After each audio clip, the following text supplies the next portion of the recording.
if you're a parent, somebody who wants to make a massive impact on your children's lives and just really the world at large, like here's the thing. Our young people are the future, right? I have three children. Mason's 13, Scarlett's 4, Preston's 3.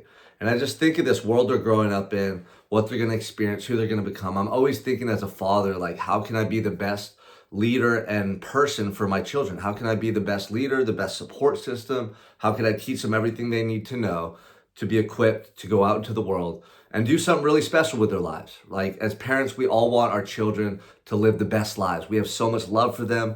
We will do anything for our children, right? Like, if you can relate to that and you have young children, you are a parent, or you just have a lot of love that you share for people, like you understand what I'm talking about. But here's the thing, we can't protect them from everything. We can't be there always to give them the right answer, to shelter them from the world. It doesn't work that way. You know, I grew up and I didn't have the parents that I needed. I had parents who weren't always there for me, and I had to figure it out on my own. And I did, though. Life experience taught me everything I needed to know to really become the person I am today. But a lot of people, they get lost on that journey. A lot of people don't make it. And so the other day, Scarlett and Preston, my two younger children, they're in the bath.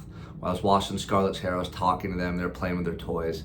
And we were just talking about, you know, what's right and what's wrong in life. What bad people do versus what good people do. Little things like good people tell the truth, right? Bad people, they lie.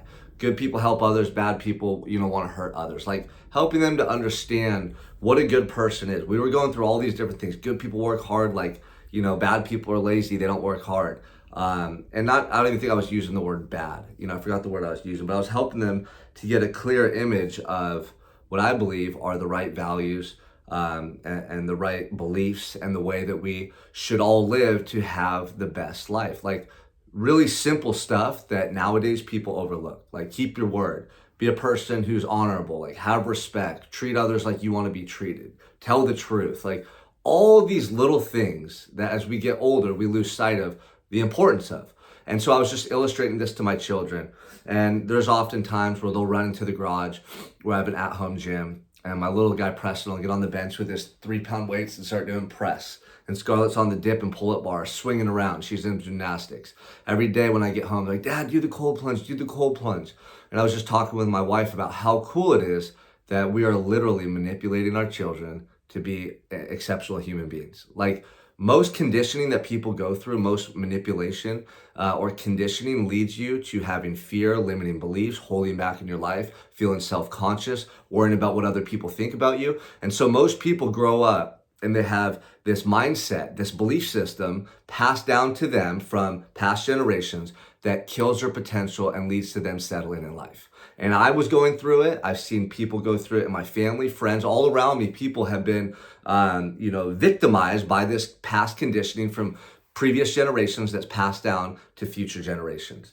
And it teaches people to play small, to hold back. It casts doubt on their ability. It instills fear in them. And what it does is it literally kills your children's potential. So if you're a parent, if you have people you're impacting at a young age, you have to recognize their brains are being formed, their programming is taking place. Whatever you say, whatever you do, they're going to ingrain that and think it's truth, and that's going to be their perspective. So we have an immense opportunity here to flip the script. Instead of passing down all that past programming to our children, all those fears, all those limiting beliefs, all that insecurity, we can do the opposite. We can instill confidence. We can instill courage. We can teach them about faith. We can show them the way by the way we live and who we are. This requires for you to put in a lot of work on yourself. This requires you to make you your number one priority. This requires you to raise your standard. But too many people can't do that because they make excuses. I don't have enough time, right? Oh, that's not feasible. Oh man, look at all the stuff I do. You think I have time to go to the gym or eat healthy or read books with my kids? Like, yeah, you do. If it's important, you will. And if you understand the impact that you're going to have on your children, you would do anything. But too many people just take the easy route. They do the bare minimum, and they don't really understand the importance and the significance of what I'm sharing.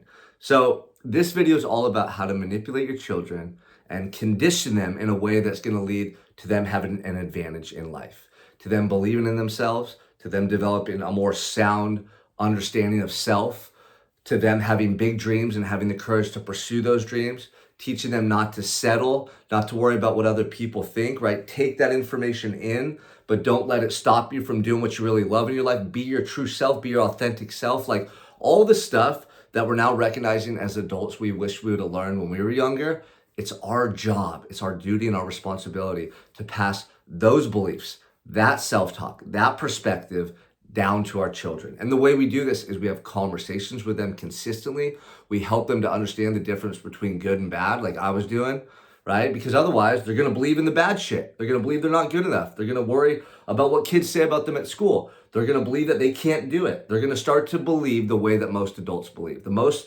adults who settled and gave up on their dreams a long time ago unwittingly passed down those same limiting beliefs, that same ideology, that same way of thinking and living on their children. And the cycle repeats over and over and over.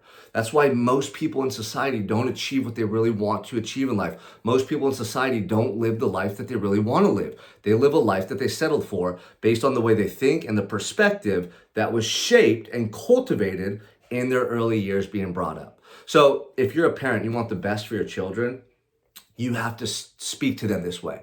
You have to start helping shape their perspective about what's possible. But if you're not the example they need, those words are going to be futile, right? They're not going to believe in what you're saying because you don't even believe in yourself. And so the energy that you're transferring in your message is going to be lost on them, right? Because it's a low level energy. You don't have confidence. You're not living that life for yourself. You're not going after your dreams. So how the heck are you going to tell them to do that for themselves?